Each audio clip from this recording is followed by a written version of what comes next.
আমি মানুষ ভালোবাসি। স্বামী চেতনানন্দ। মানুষই জীবন্ত ঈশ্বর। 1884 সালে দক্ষিণেশ্বরে নরেন্দ্র ঠাকুরের কাছে শোনেন এক নতুন বার্তা, জীবে দয়া নয়, শিবজ্ঞানে জীবসেবা। এটাই ছিল তার কর্মজীবনে বেদান্তের মূল ভিত্তি। নিজের ভিতর দেবত্ব উপলব্ধি করে তিনি বলেছিলেন, প্রত্যেক মানুষের অন্তরাত্মাই পরমাত্মা, অর্থাৎ ভগবান।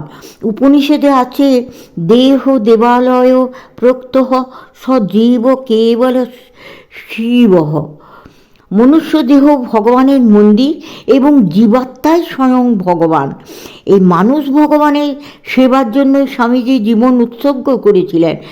লন্ডনে কর্মজীবনে বেদান্ত বক্তৃতায় তিনি বললেন, জীবন্ত ঈশ্বর তোমাদের সঙ্গে রয়েছেন, তবু তোমরা মন্দির গির্জা নির্মাণ করছো আর সর্বপ্রকার কাল্পনিক মিথ্যা বস্তুতে বিশ্বাস করছো।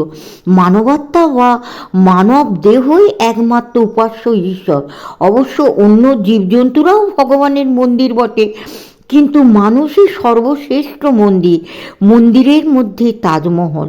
1897 সালে স্বামীজি মেরি হেলকে লেখেন, নিখিল ও আত্মার সমষ্টিরূপে যে আপন, যে ভগবান বিদ্যমান, একমাত্র যে ভগবানে আমি বিশ্বাসী, সেই ভগবানের পূজার জন্য যেন আমি বারবার জন্মগ্রহণ করি এবং সহস্র যন্ত্রণা ভোগ করি।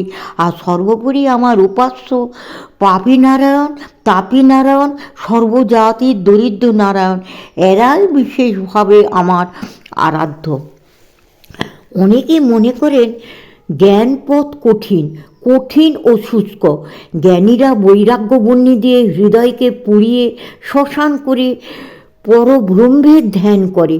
জ্ঞানী ইষ্ট সচ্চিদানন্দ, যিনি রসস্বরূপ ও আনন্দস্বরূপ। ব্রহ্মজ্ঞানের পর মানুষ কাঠ পাথর হয়ে যায় না, তাঁদের হৃদয় পর দুঃখে কাতর হয়। স্বামী নিজের দুঃখ পেয়ে বুঝেছিলেন দুঃখ কাকে বলে, সেই জন্য তাঁর কথার পেছনে ব্যথা, ব্যথার পেছনে অনুভূতি, আর অনুভূতির পিছনে গুরু রামকৃষ্ণের কৃপা।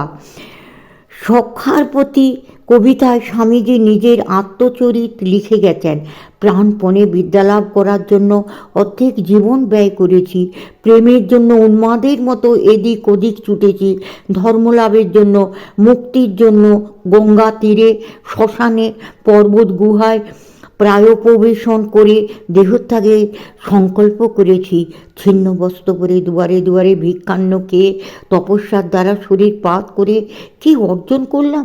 শোনো গো বন্ধু, শোনো আমার মরমের কথা, জেনেছি জীবনের সত্যসার। এই তরঙ্গ বিক্ষুব্ধ সংসার সমুদ্রে একমাত্র প্রেমতরী পারাপার করছে। মন্ত্রতন্ত্র, প্রাণ নিয়মন, মতামত, দর্শন, বিজ্ঞান, ত্যাগ, ভোগ, বুদ্ধির বিভ্রম, প্রেম প্রেম এই মাত্র ধন। স্বামীজি প্রাণ দিয়ে প্রেমের জয়গান গেয়ে শেষে বললেন, শোনো গো বন্ধু, শোনো, ব্রহ্ম হতে কীট পরমাণু সর্বভূতে সেই প্রেমময়। তুমি মন প্রাণ শরীর দিয়ে সর্বজীবের সেবায় জীবন বিসর্জন করো। এখানে সেখানে ঈশ্বর খুঁজতে হবে না, প্রতি জীবই জীবন্ত ঈশ্বর। স্বামীজির প্রেমের কাহিনী। প্রেমের লক্ষণ কি? প্রেম বা ভালোবাসার দেনা পাওনা থাকবে না, ভয় থাকবে না, কেবল থাকবে ভালোবাসার স্বার্থে ভালোবাসা। হরিণ শব্দ ভালোবাসে, হাতি স্পর্শ ভালোবাসে, পতঙ্গ আগুন ভালোবাসে, মধুমক্ষিকা রস ভালোবাসে, মাছ গন্ধ ভালোবাসে। এসব বস্তুর প্রতি তাদের স্বাভাবিক আকর্ষণ, অথচ এগুলিই তাদের মৃত্যুর কারণ। স্বামীজির অকাল মৃত্যুর অন্যতম কারণও ওই অপার্থিব নিষ্কাম প্রেম। তিনি নিজের দিকে তাকালেন না, দেহ মন ভুলে নিজেকে কর্পূরের মতো নিঃশেষে বিলিয়ে দিলেন পৃথিবীর দরিদ্র দক্ষ পাপী তাপী মানুষের জন্য। শৈশবে দুষ্টু নরেন্দ্রকে শাস্তি দেওয়ার জন্য মা ভুবনেশ্বরী কখনো কখনো দরজা বন্ধ করে রাখতেন। বালক নরেন্দ্র তখন মায়ের ভালো শাড়িগুলি ওপরে জানালা দিয়ে পথের ভিখারিদের দিয়ে দিতেন। ব্যায়ামাগারে ভারী ট্রাপেজ খাটানোর কালে একটা খুঁটি কাত হয়ে পড়ে যায়। ওটির দ্বারা সাহায্যকারী এক ইংরেজ নাবিকের কপালে দারুণ আঘাত লাগে এবং সে অজ্ঞান হয়ে পড়ে যায়। নরেন্দ্র ওই নাবিকের খড় ধুয়ে কাপড় ছিঁড়ে পট্টি বেঁধে হাওয়া করে জ্ঞান ফিরিয়ে আনেন এবং 1 সপ্তাহ সেবা করে কিছু টাকা দিয়ে বিদায় দিলেন। গরিব বন্ধু হরিদাস কলেজের বেতন দিতে না পারায় পরীক্ষা দিতে অসমর্থ। নরেন্দ্র বন্ধুর হয়ে কলেজের অফিস সুপারিনটেনডেন্ট রাজকুমারকে অনুরোধ করলেন হরিদাসের মাহিনা মকুব করে দিতে, কিন্তু তিনি রাজি হলেন না। রাজকুমারের গুলির নেশা ছিল, নরেন্দ্র জানতেন। সে হেদুয়ার কাছে গুলির আড্ডায় যায়। সন্ধ্যায় তাকে পথে পেয়ে নরেন্দ্র আবার হরিদাসের মাহিনা মকুব করতে বলায় রাজকুমার দুর্নামের ভয়ে রাজি হলেন। এভাবে নরেন্দ্রের বুদ্ধিমত্তা ও ভালোবাসা বন্ধুকে সাহায্য করল। শ্রীরামকৃষ্ণ একবার এক স্থির ভক্তের প্রতি বিরূপ হন এবং ভক্তদের তার সঙ্গে যোগাযোগ না রাখতে বলেন। মহিলাটি দুঃখে ও অনুতাপে মর্মাহত। নরেন্দ্র তা শুনে এক গুরুভাইকে সঙ্গে নিয়ে তাঁর কাছে গেলেন, আবদার করে খেলেন এবং দক্ষিণেশ্বরে যাওয়ার নিমন্ত্রণ করলেন। তারপর দক্ষিণেশ্বরে গিয়ে ঠাকুরকে সব বললেন।